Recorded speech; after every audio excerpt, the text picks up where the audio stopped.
사람들이 권리를 지녔다고 말하는 것은 다른 사람들이 그들을 학대하거나 착취할 권리를 지니지 않았다고 말하기 위해서입니다.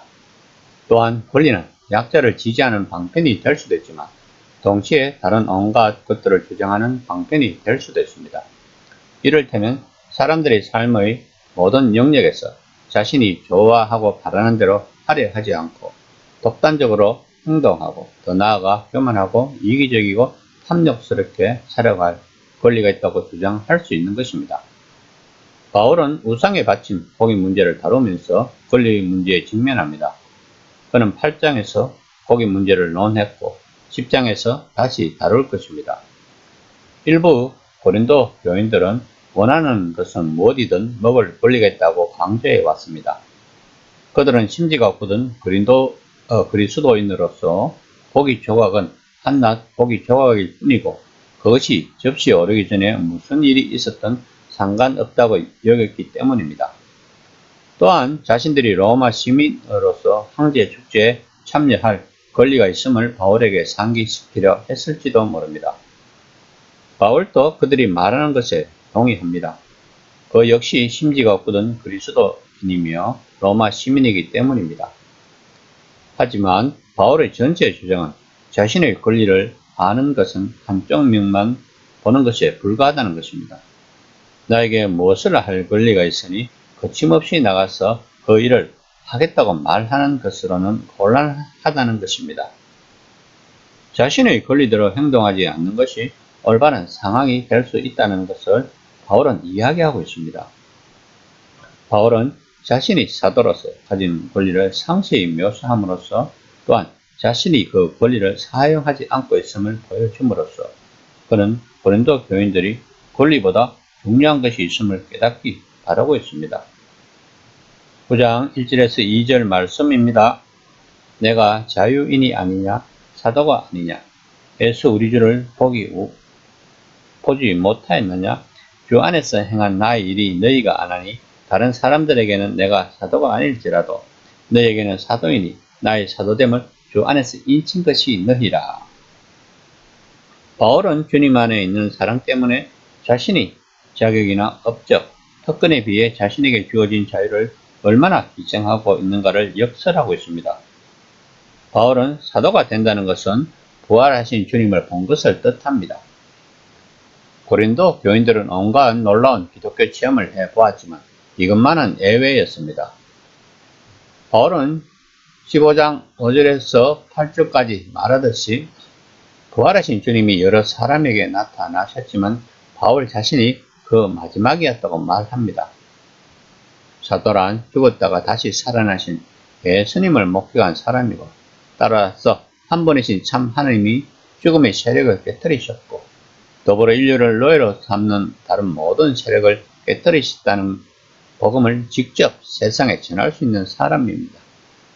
따라서 바울은 사도였고 세상은 그를 사도로 여기지 않더라도 고린도 교인들은 마땅히 그를 사도로 여겨야 한다는 것입니다. 그들은 바울의 증언을 통해 그리스도인이 되었고 그의 선언을 통해 복음의 능력을 경험했기 때문입니다.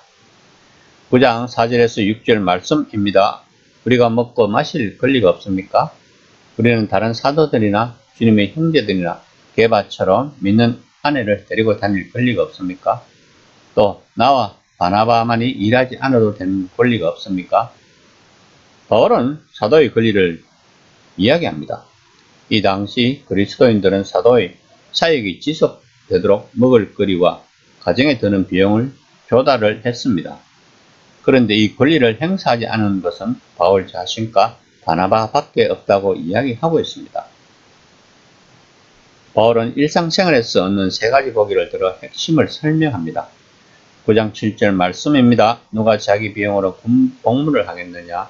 누가 포도를 심고 그 열매를 먹지 않겠느냐? 누가 양떼를 기르고 그 젖을 먹지 않겠느냐? 그러면서 바울은 모세의 율법에서 한 구절 신명기 25장 4절을 인용합니다. 9절 말씀입니다. 모세의 율법에 곡식을 밟아 떠는 소에게 망을 씌우지 말라 기록하였으니 하나님께서 어찌 소들을 위하여 염려하심이냐. 이 계명은 소에게도 이러한 배려를 하도록 한다면 하물며 인간에게 더 큰 배려를 해야 되지 않겠냐는 것입니다. 10절에서 11절 말씀입니다. 오로지 우리를 위하여 말씀하심이 아니냐? 과연 우리를 위하여 기록된 것이니 밭가는 자는 소망을 가지고 갈며 곡식 떠는 자는 한 끼 얻을 소망을 가지고 뜨는 것이라. 우리가 너희에게 신령한 것을 뿌려선적 너희의 육적인 것을 거두려고 가하다 하겠느냐? 그리스도의 종이 기대하는 것은 영적인 열매이지만 물질도 이 세상을 살아가는데 필요하기 때문에 그것을 기대하는 것은 결코 지나친 일이 아닙니다. 전도자는 성도의 영적 생활을, 성도들은 전도자의 육적인 생활을 책임지고 도와야 한다고 바울이 말함으로써 바울은 자신의 유익이 아니라 이후 모든 기독교 사역자들을 위해 바울의 복음을, 예수님의 복음을 전하는 일은 거기서 유익을 얻는 이들의 물질 후원이 마땅히 필요한 활동임을 강조하고 있습니다. 9장 12절 상반기 말씀입니다. 다른 이들도 너희에게 이런 권리를 가졌거든 하물며 우리일까 보냐.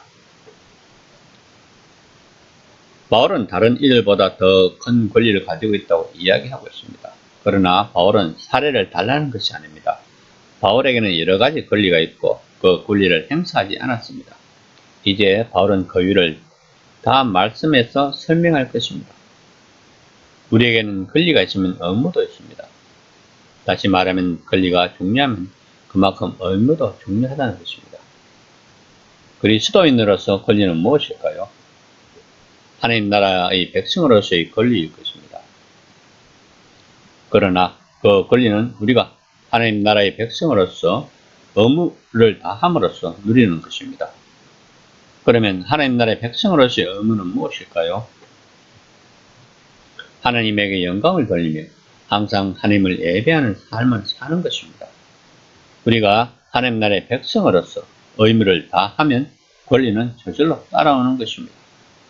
이 시간에 생각해 봅시다. 나는 하나님 나라의 백성으로서 의무를 다하고 있는지를.